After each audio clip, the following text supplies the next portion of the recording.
ప్రతి super hero stories కి powerful heroes ఉంటారు. కొంతమంది తెలివితేటల వల్ల హీరోస్ అయితే కొంతమంది పుట్టుకతో హీరోస్ అవుతారు.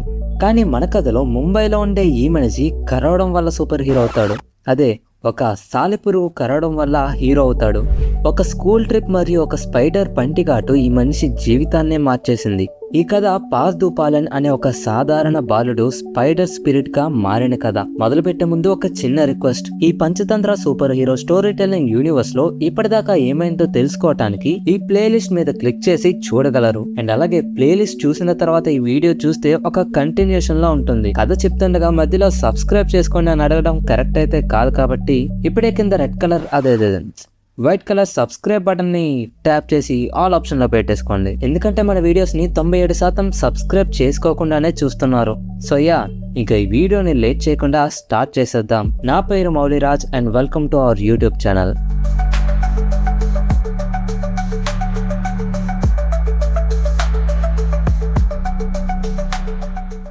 అది 2018 ముంబైలో జువాలజీ పార్క్. పార్థు వాళ్ళ ఫ్రెండ్స్ తో స్కూల్ వాళ్ళు కండక్ట్ చేసిన పిక్నిక్ కి వచ్చాడు. వాళ్ళు చాలా ఆనందంగా నవ్వుకుంటూ పార్క్ అంతా తిరుగుతున్నారు. ఆ ఫ్రెండ్స్ గుంపులో రవి ఇలా అన్నాడు, పార్థు జూ పార్క్ నుండి వెళ్లేలోపు ఏదైనా తింగర్ పని చేయాలరా. దానికి పార్థు సింహంతో సెల్ఫీ దిగి స్నేక్ డాన్స్ చేద్దామేంటి అని జోకేశాడు.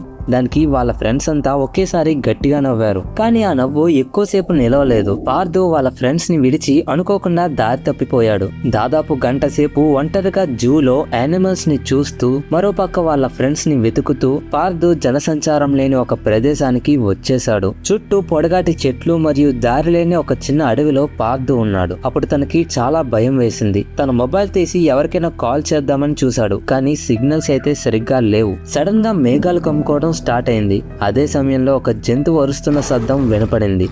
పార్థు వెంటనే ఫోన్ లో కెమెరా మోడ్ ఆన్ చేసి రికార్డ్ చేయడం స్టార్ట్ చేశాడు. ఒక జంతువు అడుగులు వేస్తూ రావటం పార్థుకి వినపడింది. కానీ జంతువు అయితే అక్కడ కనపడటం లేదు. వెంటనే దగ్గరలో ఉన్న ఒక గుహలోకి వెళ్లిపోయాడు. ఆ గుహ చాలా చిన్నదిగా చీకటిగా ఉంది. ఉరుములు మెరుపులతో వర్షం పడటం మొదలైంది. పార్థు అక్కడ ఏం చేయాలో తెలియక అక్కడే నిలబడి ఉన్నాడు. కొంపతీసి ఇందాక వినపడిన జంతువు ఈ గుహలోనే ఉంటుందేమో అని భయపడుతూ ఉన్నాడు. హఠాత్తుగా పిడుగులు పడటం వల్ల పార్థు బెదిరిపోయి షాక్ కొట్టినట్టు గెంతాడు. తన మెడ దగ్గర తీవ్రమైన నొప్పి వల్ల చేయి పెట్టి చూస్తే అరచెయ్యి సైజ్ కలిగిన సాలెపురుగు పసుపు రంగులో వెలుగుతూ పార్థుకి కనపడింది. వెంటనే తుల్లిపడి స్పైడర్ ని పడేసి గుహ బయటికి పరిగెత్తాడు. శరీరమంతా తీవ్రమైన నొప్పి కలిగిన పార్థు అక్కడే కుప్పకూలిపోయి విలవిలలాడిపోతున్నాడు. ఆ వర్షంలో గట్టిగా అరుస్తూ కదలలేని పరిస్థితిలో తన 2 చేతుల్ని ఎవరో పట్టి పీకేస్తున్నట్టుగా పార్థుకి నొప్పి కలిగింది. అంత నొప్పి భరించలేక పార్థు స్పృహ కోల్పోయాడు. అప్పుడే తనకు మొత్తం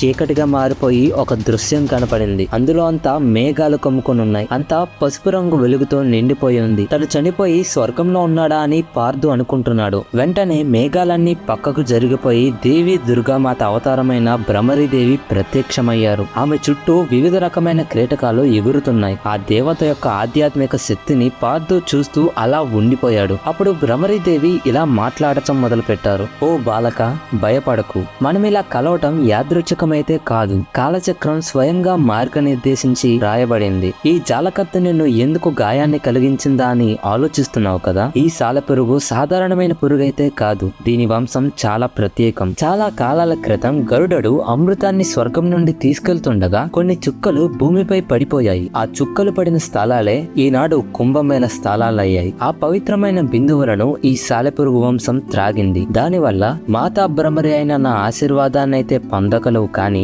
వాటి రూపం మరియు ఆలోచన పరిమితం వల్ల అమృత శక్తిని ఉపయోగించే సామర్థ్యం వాటికి లేదు. ఇది వాటికి భగవంతుని వరం, అర్థం కాని బహుమానం. కాబట్టి ఈ శక్తిని తరువాతి తరం వారికి పంచటం మొదలు పెట్టాయి. కానీ వాటి వంశంలో ఈ తరం సఫలీకృతం కాలేదు. ఈ శక్తి మామూలు జీవులకు కాదు. ఒక శక్తిమంతుడికి, ఒక సాహసీకుడికి మాత్రమే సజీవమవుతుంది. ఈ శక్తి నీలో ప్రవేశించిందంటే నీదే ఆ విధి. ఇక నుంచి నువ్వు జాలరాత్మక ప్రసిద్ధి చెందుతావు. నీపై పయనం మొదలైంది. భయం కాదు, ధైర్యమే నీ ఆయుధం, ధైర్యమే జయం, ఇదే నీ ప్రారంభం పార్దు అని చెప్తూ ఆమె పార్దుని ఆశీర్వదిస్తున్నారు. పార్దుకి మెలకువ వచ్చింది. తను ఒక హాస్పిటల్లో పేషెంట్ వార్డ్ లో బెడ్ మీద ఉన్నాడు. తనకి ఏం జరిగిందో అర్థం కాలేదు. చుట్టూరా వాళ్ళ school teacher and doctor and వాళ్ళ మీనాక్షి పిన్ని కూడా ఉన్నారు. పార్దు లేవడం వాళ్ళందరూ గమనించి దగ్గరికి వచ్చారు. అందులో టీచర్ ఇలా అంటున్నారు, పార్దు అంతా బానే ఉంది కదా, నువ్వు 5 రోజుల నుండి మెలకువలో లేవు. డాక్టర్ నీకు పారాసోమ్నియా అని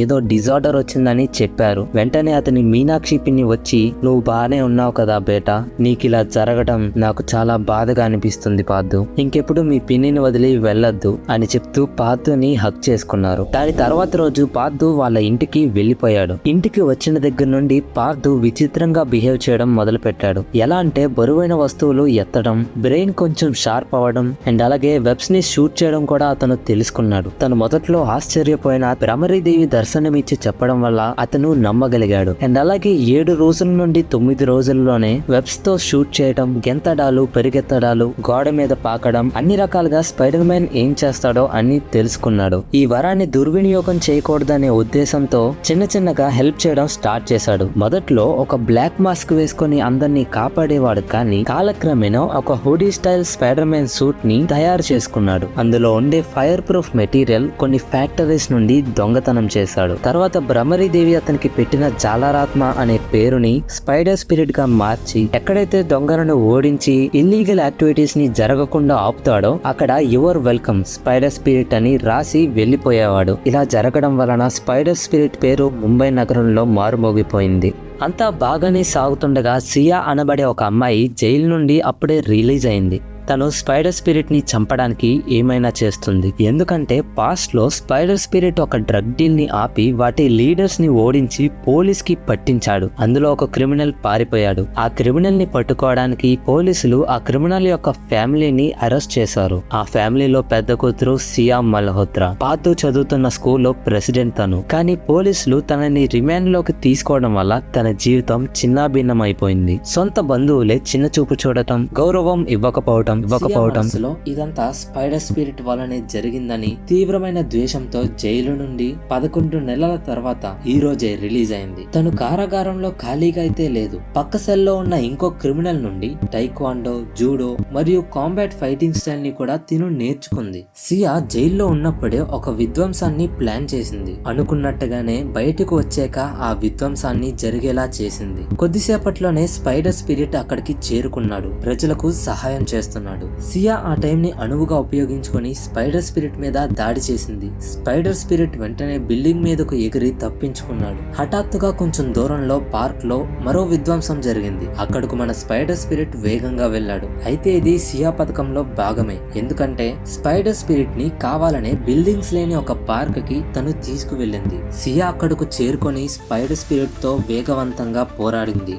ఇద్దరికిద్దరు హ్యాండ్ టు హ్యాండ్ కాంబాట్ లో సమానంగా పోరాడుకుంటున్నారు. ఇక్కడ స్కిల్ఫుల్ గా సియా ముందంజలో ఉన్నా కానీ స్పైడర్ స్పిరిట్ వేగానికి, స్ట్రెంత్ కి సియా ఓడిపోయింది. అక్కడ నుండి పారిపోయింది. దాని తర్వాత సియా ఓటమిని ఒప్పుకోకుండా తనకు పేలుడు వస్తువులను అమ్మిన వ్యక్తి దగ్గరకు వెళ్ళింది. అక్కడ వాళ్ళిద్దరూ మాట్లాడుకుంటున్నారు. ఆ మాటల్లో ఆయుధాలు సప్లై చేసిన వ్యక్తి ఇలా అంటున్నాడు, నాకు కూడా స్పైడర్ స్పిరిట్ ని అంతం చేయాలనే ఆలోచన ఉంది. ఎందుకంటే వాడి వల్ల నాకు 500 కోట్ల నష్టం జరిగింది. ఒకసారి నా ఫ్యాక్టరీలో ఇల్లీగల్ వెపన్స్ ని తయారు చేస్తుండగా స్పైడర్ స్పిరిట్ వచ్చి అంతా చల్లా చెదురు చేసి మమ్మల్ని ఓడించి పోలీసులకు పట్టించి వెళ్లిపోయాడు. దానివల్ల నా ఫ్యాక్టరీ మూతపడింది. నేను ఎలాగోలా తప్పించుకొని ఇలా చిన్న చిన్న డీలింగ్స్ చేస్తున్నాను. అయితే మరి నీ విషయంలో ఏం జరిగింది? స్పైడర్ స్పిరిట్ ని నువ్వు అంతం చేయాలనుకుంటున్నావు కదా, నాకు ఆల్రెడీ ఆ విషయం తెలుసు. అప్పుడు సియా ఇలా అంటుంది, అతని వల్ల నా జీవితమే నాశనమైంది. నాకు జైలు శిక్ష పడింది. నా చెల్లి జీవితాన్ని కూడా అతను నాశనం చేశాడు. ఇప్పుడు సమయం వచ్చింది ప్రతీకారం తీర్చుకోవాలి.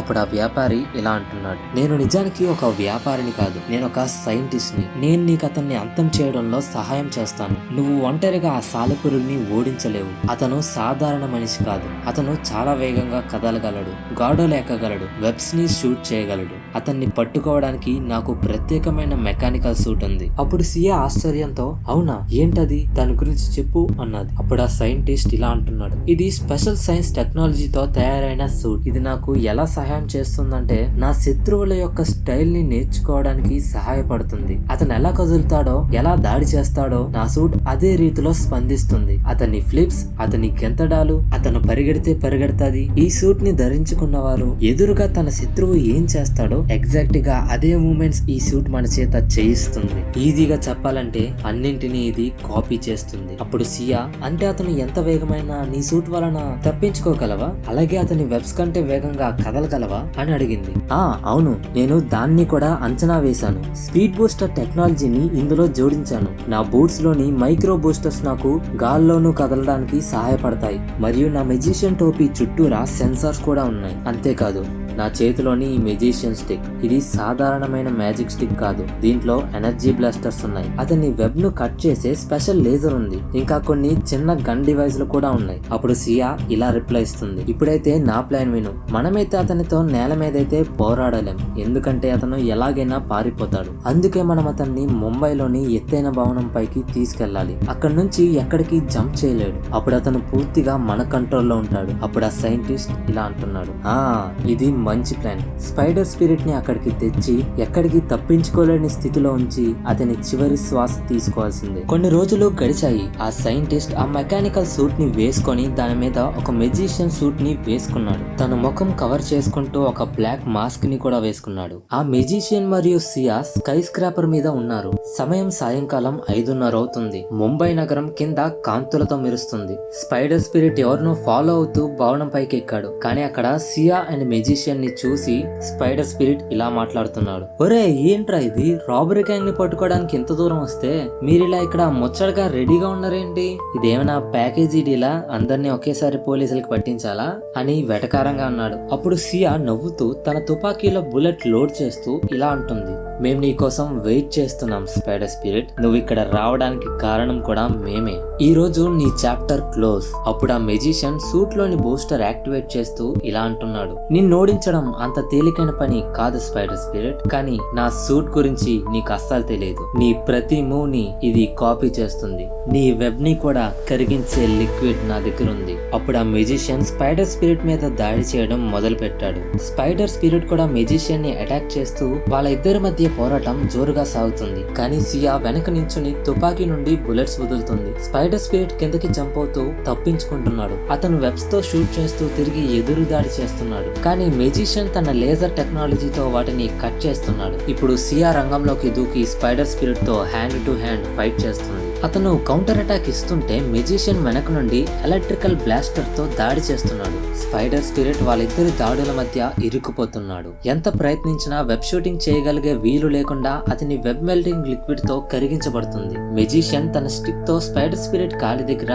ఎనర్జీ బ్లాస్టర్ తో దాడి చేశాడు. స్పైడర్ స్పిరిట్ కుడి కాళ్ళు గాయపడింది. ఇంతలో సియా వేగంగా అతని దగ్గరకు వచ్చి నేరుగా అతని కాలుకి తుపాకీ గుచ్చి ఒక బుల్లెట్ పేల్చుతుంది. స్పైడర్ స్పిరిట్ నేల మీద పడిపోయాడు. చేత్తో ఆ గాయాన్ని గట్టిగా పట్టుకొని ఆ పెయిన్ ని తట్టుకోలేక భరిస్తున్నాడు. కానీ అదే సమయంలో అతని స్పైడర్ సెన్స్ పూర్తిగా అన్లాక్ అయింది. అదే సమయంకి వాన పడటం మొదలైంది. స్పైడర్ స్పిరిట్ గుండె వేగంగా కొట్టుకుంటుంది. పార్దు లేచి నించోవడం గమనించిన మెజిషియన్ షూట్ చేశాడు. కానీ పార్దు ఆ బుల్లెట్ ని తప్పించుకొని వేగంగా మెజిషియన్ దగ్గరకు వెళ్ళాడు. మెజిషియన్ ముఖం మీద ఒక పంచ్ ఇచ్చి ఇలా అంటున్నాడు, నిజమైన స్పైడర్ శక్తి అంటే ఏంటో ఇప్పుడు చూపిస్తాన్రా. మెజిషియన్ మరోసారి బుల్లెట్స్ పేల్చడానికి ప్రయత్నిస్తాడు. కానీ స్పైడర్ స్పిరిట్ వాటన్నింటినీ సూపర్ ఫాస్ట్ గా తప్పించుకుంటాడు. బుల్లెట్స్ అన్ని అయిపోతాయి. మెజిషియన్ అండ్ సియా రెడీ అవుతున్నారు. స్పైడర్ స్పిరిట్ మీదకి హ్యాండ్ టు హ్యాండ్ కాంబాట్ కోసం వెళ్తున్నారు. కానీ స్పైడర్ స్పిరిట్ మెజిషియన్ ని నెమ్మదిగా దాడి చేసేందుకు ఛాన్స్ ఇవ్వకుండా అతని మెకానికల్ సూట్ పై దాడులు చేస్తాడు. అతని సూట్ లో ఉన్న బూస్టర్ మరియు మోషన్ డివైస్ లను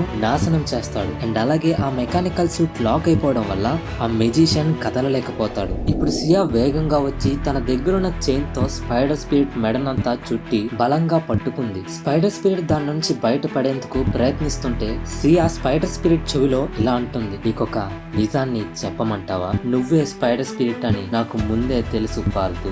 నా చెల్లి అనన్య కూడా మొదటి నుండి నిన్ను డౌట్ చేస్తుంది. మేమిద్దరం కలిసి అన్ని క్లూలు పసిగట్టాం. చివరికి నీ అసలు వివరాలు తెలుసుకున్నాం, లీక్ చేశాం. చూడు, ఆ హెలికాప్టర్లు వచ్చేసాయి. అవి నీ కోసమే వచ్చాయి. స్కైలో 3 హెలికాప్టర్లు లైట్లు స్పైడర్ స్పిరిట్ మీద పడ్డాయి. స్పైడర్ స్పిరిట్ ఒక్కసారిగా పైకి జంప్ చేసి మెజిషియన్ మాస్క్ తీయడం కోసం వెళ్తాడు. తన దగ్గరికి వెళ్ళగానే ఆ మాస్క్ తీసేస్తాడు. ఇక్కడ షాకింగ్ ట్విస్ట్ ఏంటంటే మెజిషియన్ ఎవరో కాదు, సియా తండ్రి. సియా ఆ దృశ్యాన్ని చూసి షాక్ అయిపోయింది. సియా ఇలా అడుగుతుంది, నాన్న నువ్వేనా? నువ్వు విదేశాలకి వెళ్ళిపోలేదా? అప్పుడు వాళ్ళ నాన్న ఇలా రిప్లై ఇస్తున్నారు, నేను ఎప్పుడు ఈ దేశాన్ని విడిచి వెళ్ళిపోవాలనుకోలేదు, కానీ నా మార్గం వేరు. నువ్వే నా కూతురు అని తెలిసినా కూడా నీ ఆలోచన నా ఆలోచన ఒకటే అని నేను నీతో కలిసి ఈ ప్లాన్ లో భాగమయ్యాను. సమయం ముగిసింది. పోలీస్ ఫోర్సెస్ అంతా భవనం చుట్టూ చేరాయి. కానీ పోలీస్ ఫోర్సెస్ స్పైడర్ స్పిరిట్ ని పట్టుకోవడానికి రాలేదు. వాళ్ళు ఎవరిని పట్టుకోవడానికి వచ్చారంటే ఈ మెజిషియన్ మరియు సియాని. ఆ పోలీసులు వీళ్ళిద్దరిని పట్టుకొని హ్యాండ్ కఫ్స్ వేసేశారు. అందులో ఒక పోలీస్ హెడ్ స్పైడర్ స్పిరిట్ ని చూస్తూ,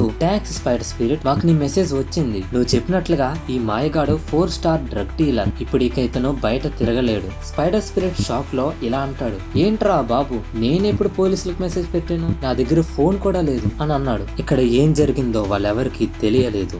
నిజానికి అదే బిల్డింగ్ లో ఉన్న గ్రౌండ్ ఫ్లోర్ లో అనన్య ఉంది. అనన్య చేతిలో ఫోన్ పట్టుకుని ఉంది. పోలీసులకు మెసేజ్ పెట్టింది ఆమెనే.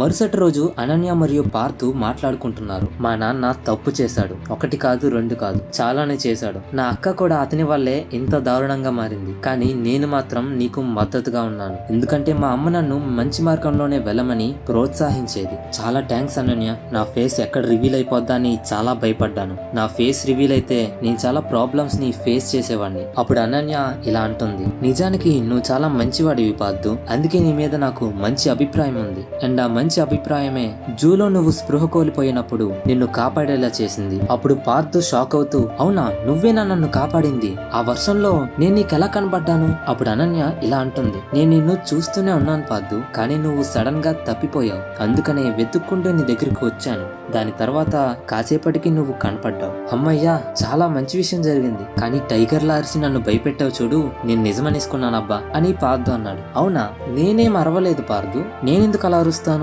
అప్పుడు పార్థు, నిజమే చెప్తున్నావా అని చెప్తూ పార్థు ఫోన్ తీసుకొని రికార్డ్ చేసిన వీడియో క్లిప్ ని చూస్తున్నారు. ఆ వీడియో క్లిప్ లో ఉన్న సన్నివేశాన్ని చూసి వాళ్ళిద్దరూ ఒకే మాట అన్నారు, అసంభవం, ఇది అసంభవం.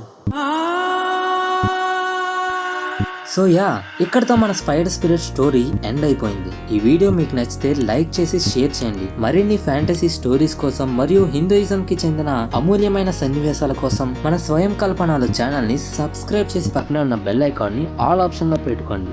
నేను మీ మౌలిరాజ్, సైనింగ్ ఆఫ్. బాయ్.